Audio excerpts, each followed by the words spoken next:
Yo, what's up guys? So you're welcome to the part 1 of this video, which is going to have us look into the introduction to cPanel. Like we said before, in this part we are going to gain a broad understanding of what cPanel is, its purpose, and why it is essential for web hosting management. Now, before we talk about cPanel, there is a concept called web hosting that we need to talk about. The web hosting is a service which helps you to host your website files on a server in the internet. Now, a server exists on the internet which every other person can actually access this server, and then your files are stored on that server. Now, the only way you are able to store your files on the server is through a control panel service. Now, control panel is actually a general name for configuration panels where you can actually manage your website, right? Now, cPanel is a type of a control panel, which is obviously the most popular one, right?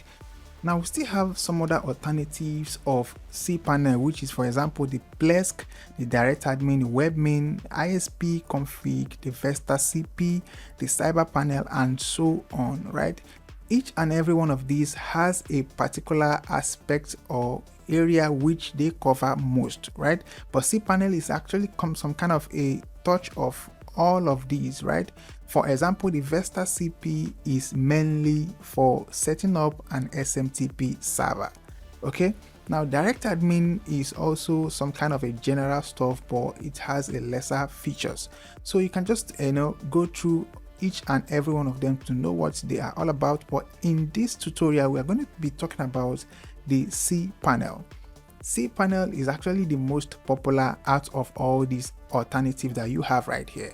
So we are going to look into the part that will take you to your cPanel dashboard. You can see right here, the first thing you need to do is to get a domain name. But even though you don't need to get a domain name to access your cPanel, with your server IP address you can go to /cPanel or the :2083, as you can see on your screen right here.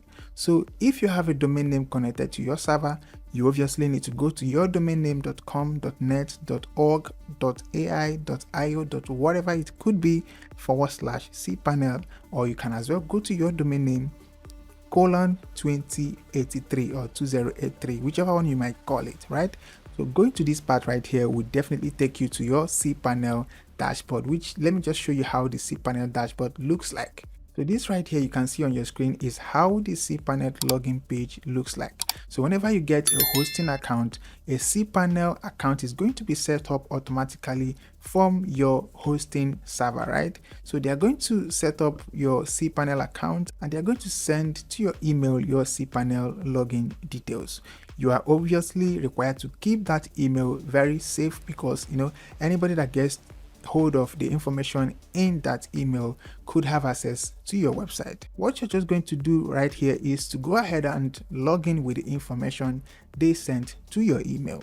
So I'm simply going to log into the cPanel of one of my hosting accounts, which I'm going to demonstrate with in this course, right? So let me go ahead and type in the username right here. Okay, and I'm gonna input the password.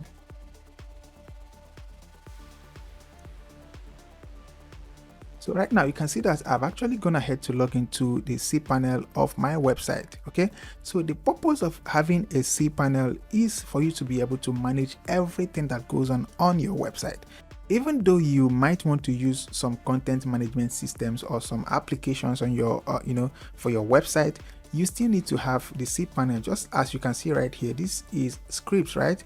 So if you want to install any of these content management systems, for example the WordPress, you obviously need to have the cPanel. Obviously from the cPanel account you can install WordPress, you can install Joomla, the PHP BB, the SM, the WHMCS, and the rest of them, right? You can see the rest of them right here.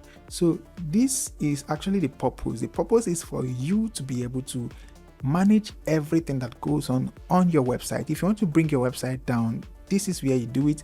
If you want to read some statistics about your website, this is where you do it. If your website memory is getting elapsed, this is where you do it. You can see the statistics right here. This is actually where you do everything. If you want to check on the email account, if you want to create email account for your staffs and all the stuffs, this is where you do it. Okay, so that is actually the purpose of having a cPanel account for your website. It simply manages everything about your website, and it is very, very essential for web hosting management, because everything, it houses simply everything, including the database, right?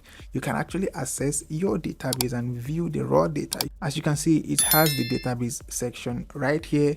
Okay, you can actually create some new databases, you can delete, you can do all of those stuffs. And just like I said before, the main function of a cPanel is just to manage everything about your website, to manage your email account, to manage your database, to manage the software that is being run on your website. Okay, so in the next part of this video, we are going to go ahead to look into the dashboard overview, where I go ahead to explain all what you are seeing on the dashboard right here to you. Okay, so stay tuned guys, see you in the next video.